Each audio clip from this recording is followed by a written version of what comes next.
الرحمن الرحیم۔ تمام تعریفیں اس پروردگار کے لیے جس نے اس کائنات کو بنایا ہے۔ کنسٹیٹیوشن امینڈمنٹ تو پاس ہو گئی، پارلیمانی کمیٹی بھی بن گئی۔ پارلیمانی کمیٹی میں جو ہے 8 ممبران حکومت کی طرف سے، اس کے ساتھ ساتھ 4 اراکین جو ہے وہ اپوزیشن کی طرف سے لے لی گئی ہے۔ یہ 12 ممبر پر یہ کمیٹی مشتمل ہے۔ ان میں جو ہے اکثریت حکومت کی ہے، تو یہی تو وجہ ہے کہ حکومت نے اس کنسٹیٹیوشن امینڈمنٹ کو پاس کرنا تھا۔ اب جو ہے پی ٹی آئی نے بھی اس چیز سے بائیکاٹ کر لیا ہے، پاکستان تحریک انصاف نے بھی اس کور کمیٹی میں یا اس پارلیمانی کمیٹی میں بیٹھنے سے انکار کر دیا ہے کہ وہ کسی بھی طرح وہ کنسٹیٹیوشن امینڈمنٹ کو مانتے نہیں، اس حکومت کو مانتے نہیں۔ تو وہ کس ایجنڈے کے تحت، کس نظریے کے تحت، کس اصول اور کس جو ہے رول کے تحت وہ یا کس منہ سے وہ اس پارلیمانی کمیٹی کا حصہ ہو کر نئے چیف جسٹس کا انتخاب کریں گے۔ جس طرح پاکستان تحریک انصاف نے بائیکاٹ کی، ایک جو ہے وہ اس کمیٹی میں بیٹھنے پر راضی نہیں ہوئے، دوسری طرف پارلیمانی کمیٹی نے اپنا اجلاس بھی جو ہے وہ ملتوی کر دیا ہے، کیونکہ وہاں پر صرف حکومتی اراکین تھے، اس کے ساتھ اپوزیشن کے اراکین اس میں موجود نہیں تھے۔ 4 اراکین اپوزیشن کی طرف سے ہے، جس میں جے یو ایف کی طرف سے کامران مرتضیٰ صاحب ہے، پاکستان تحریک انصاف کی طرف سے بیرسٹر ظفر، بیرسٹر گوہر اور صاحبزادہ حامد رضا صاحب ہیں۔ تو اس وساست سے ان کو جو ہے سنی اتحاد کونسل کے نام سے ان کو ڈکلیئر کر دیا ہے کہ وہ سنی اتحاد کے جو ہے اراکین ہے، اور وہ اس جو ہے پارلیمانی کمیٹی کا حصہ ہو کر نئی چیف جسٹس کا انتخاب کرے۔ لیکن اس وساست سے پاکستان تحریک انصاف نے اس چیز سے بائیکاٹ کر لیا ہے۔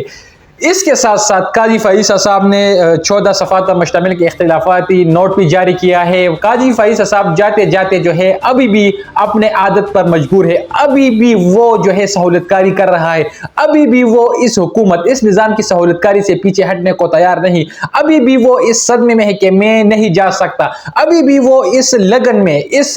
سوچ میں ہے کہ میں اس نظام پر مزید بوجھ رہوں گا۔ ابھی بھی قاضی فائز صاحب اس حکومت کی سہولت کاری سے باز نہیں آ رہا۔ ایک طرف تو الیکشن کمیشن مخصوص نشستیں جاری نہیں کر رہا، دوسری طرف سپریم کورٹ کے جو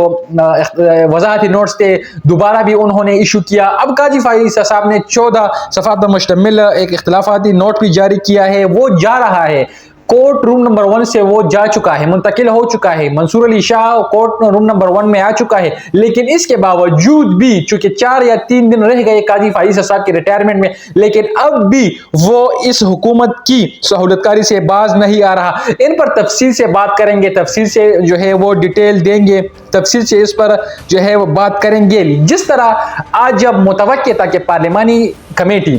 جو کہ چیف جسٹس کی تعیناتی کے لیے وہ انہوں نے بیٹھک لگائی ہوئی تھی، وہ کس طرح جو ہے وہ اجلاس ملتوی ہوا، اس میں تاخیر آئی، وہ کس تاخیر کا شکار ہوئی، کس طرح جو ہے نئے چیف جسٹس کی تعیناتی نہ ہو سکی۔ یہ ایک امپورٹنٹ ڈیولپمنٹ ہوئی ہے 6 بجے کے بعد۔ اب چونکہ ہم یہ ویلاگ ریکارڈ کر رہے ہیں، تقریباً اس وقت 8 بج رہے ہیں، اور نئی ڈیولپمنٹ یہ ہے کہ ابھی تک پارلیمانی کمیٹی نے نئے چیف جسٹس کی جو ہے نوٹیفیکیشن نہ جاری کیا، نہ ان پر کوئی مشاورت ہوئی، نہ جو ہے مزید ان پر کسی قسم کی مذاکرات سامنے آئے ہیں، کیونکہ پاکستان تحریک انصاف نے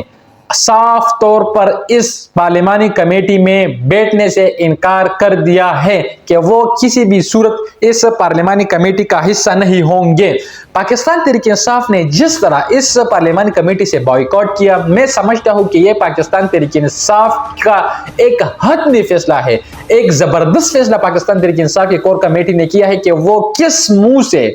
ایک طرف تو امپوز حکومت فارم 47 کے تحت آئی، دوسری طرف غیر آئینی طریقے سے جو ہے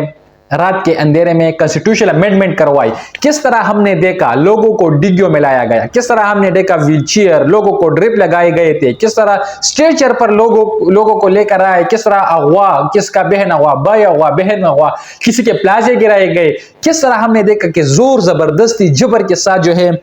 یہ کنسٹیٹیوشن امینڈمنٹ رات کے 2-3 بجے تک وہ پاس کروائی۔ وہ ایک الگ ڈیبیٹ ہے، وہ ایک الگ تاثر ہے کہ کس طرح اس حکومت نے زور زبردستی بربریت کا مظاہرہ کیا۔ یہ ایک عام سی بات ہے،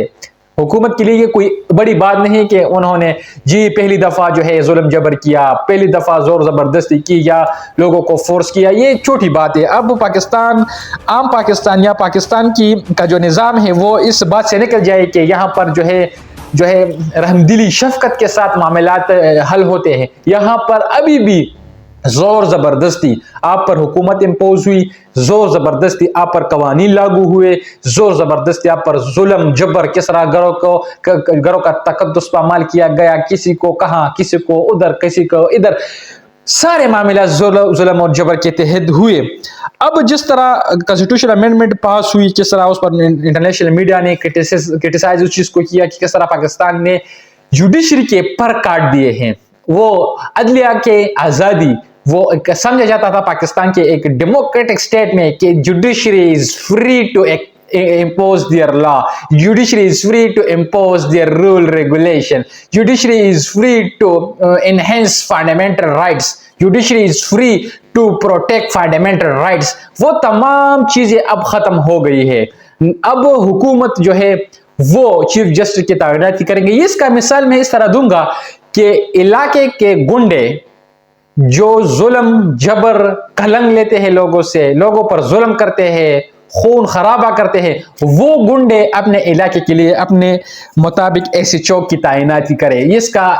موازنہ صرف اسی سٹیٹمنٹ کے ساتھ کیا جاتا ہے۔ تو ایک طرف فارم 47 کی حکومت اور دوسری طرف غیر قانونی کانسٹیٹیوشنل امینڈمنٹ۔ پاکستان تحریک انصاف سمجھتی ہے کہ دونوں طریقے سے جو ہے فنڈامنٹل رائٹ کی وائلیشن ہوئی ہے، پاکستان تحریک انصاف کے ساتھ ظلم و جبر ہوا ہے۔ ہم احتجاجاً، کیونکہ ان کا بانی چیئرمین بھی جو ہے اس وقت اڈیالہ جیل میں ہے، ان کے ساتھ بھی جو ہے ملنے پر پابندی مزید عائد ہو چکی ہے، تو وہ احتجاجاً اس کانسٹیٹیوشن امینڈمنٹ کا جو مسودہ ہے کہ اس کے تحت، اس مسودے کے تحت پارلیمانی کمیٹی بنی، اس میں بیٹھنے سے پاکستان تحریک انصاف نے صاف طور پر بائیکاٹ کر لیا ہے۔ وہ کہتے ہیں کہ ہم نہ امپوز فارم 47 کو مانتے ہیں، نہ غیر قانونی امینڈمنٹ کو مانتے ہیں، تو ہم کس حیثیت سے ایک طرف ہم دعویٰ کریں کہ ہم نہیں بیٹھ سکتے، ہم نہیں مانتے، تو ہم کس منہ سے ادھر بیٹھیں گے؟ تو یہ آج کی سب سے بڑی ڈیولپمنٹ ہوئی ہے۔ ایک طرف یہ بھی خبریں آ رہی کہ تینوں ججز نے آج جو ہے سپریم کورٹ میں ملاقات کی ہے، اپنے جو معاملات ڈسکس کیے، کس طرح وہ ایک ایجنڈے پر پہنچے ہیں۔ تو ہو سکتا ہے کہ منصور شاہ صاحب کا آج یا کل جو متوقع ہے کہ نئے چیف جسٹس کی تعیناتی ہو، اور منصور شاہ صاحب اس دور میں سب سے آگے ہیں۔ مزید معلومات کے ساتھ ہمارے ساتھ جڑی رہے۔